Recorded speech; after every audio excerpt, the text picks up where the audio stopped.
Welcome everybody. Let's start on explaining in-depth. Okay, stock on 14.8.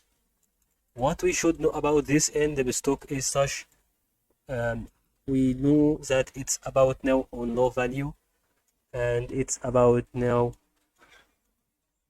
36 cents, and this is indicators for you when you want to try to invest on this stock. It will give you an increase in momentum after a while, and this was such mechanism is what was before.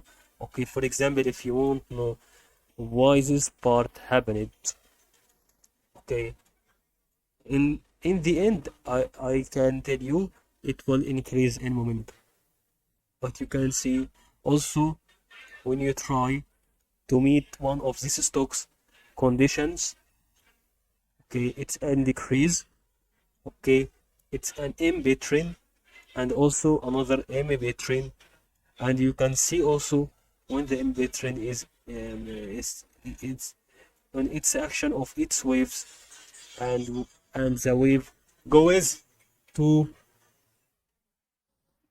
a certain level, it will increase the momentum and makes another actions for this. I hope you benefited from this video.